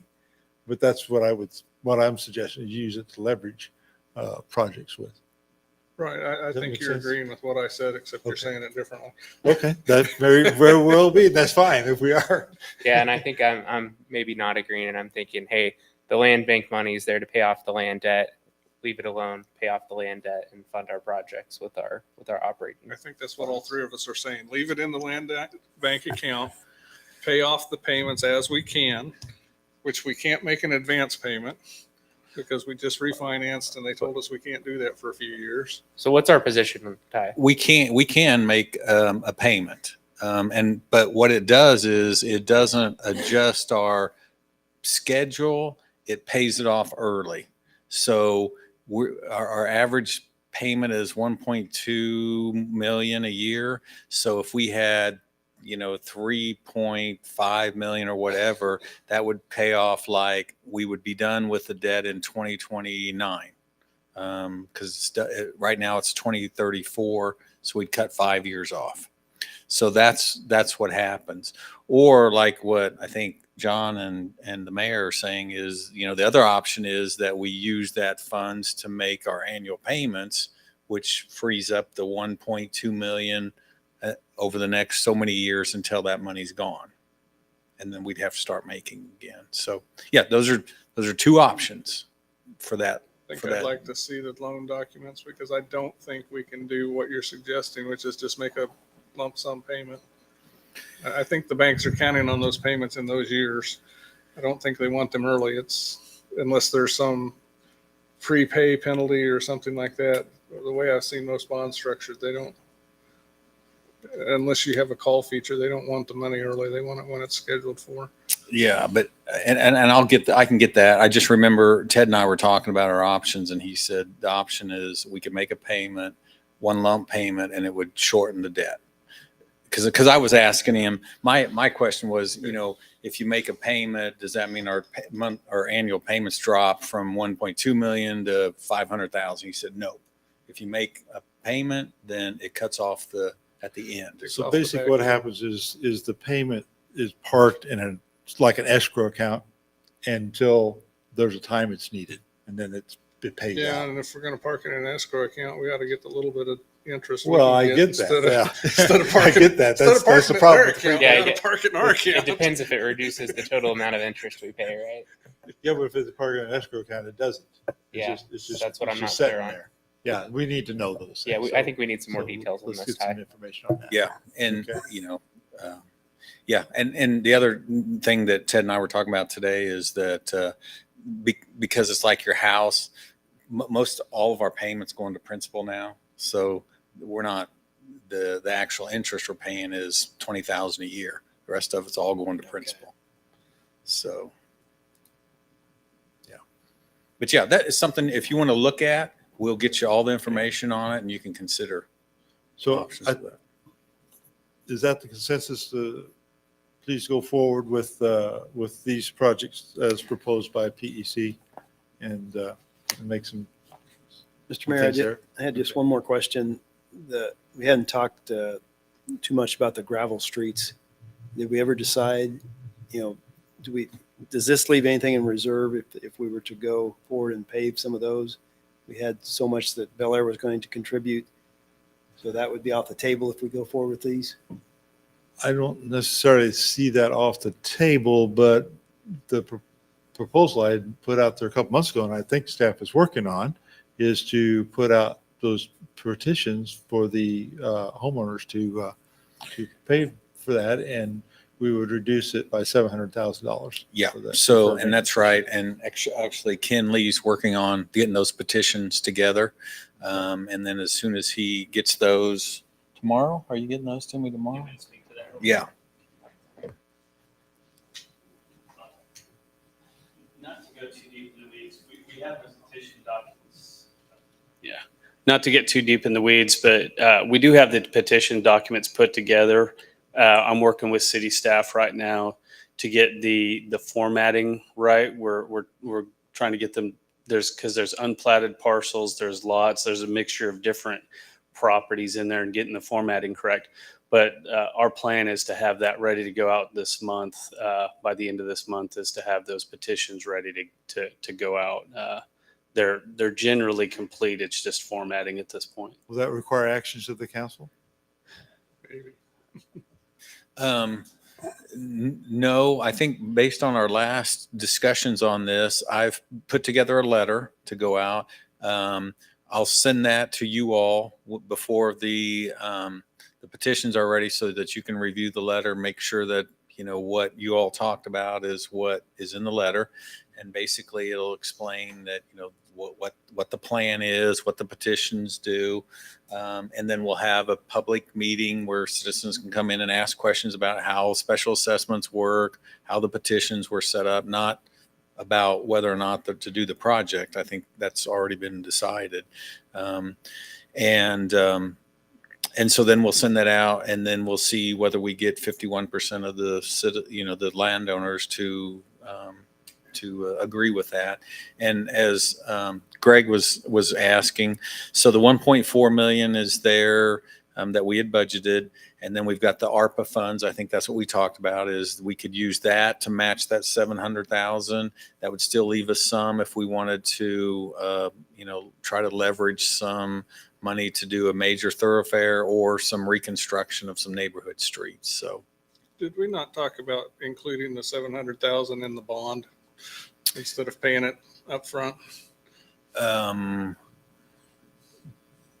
think we that's, did. I think we yeah, we could do it either way. I mean, we could pay it up front, or we could just bond it out and The pay it. opportunity to decide that at a Right. future Yep.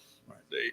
So I believe we have a citizen that would like to speak. If you could come to the podium and give your name and address, and we can give you 5 minutes to talk. Hello, I'm Tammy Stroh. I'm actually the city administrator for the city of Keachai. Oh, okay. I can give my address. How are you? I don't live in Bel Aire. I know you by name, but I hadn't met you before. I don't think, if I have, I don't remember. Okay.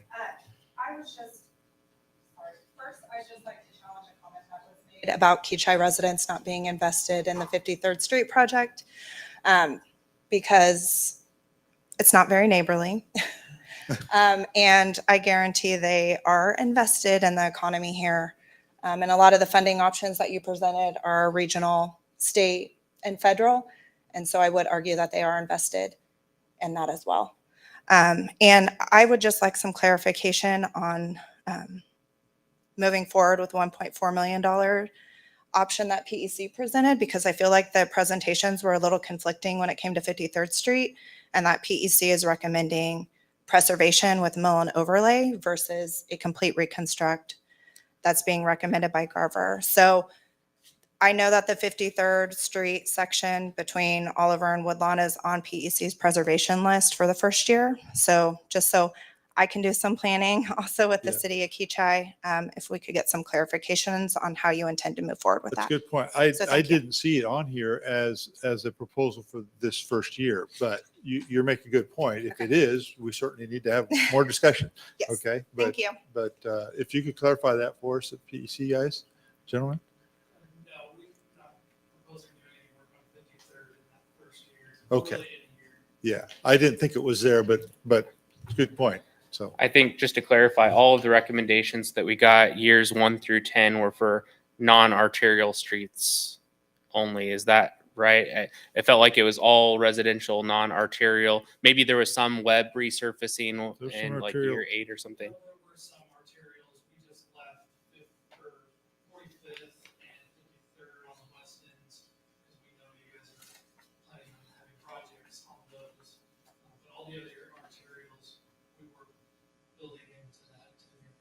Okay, so everything but 53rd Street and 45th Street were included in the comprehensive plan.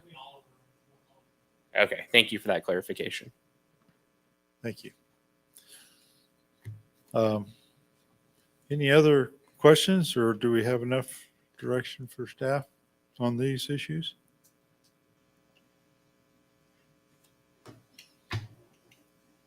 Okay.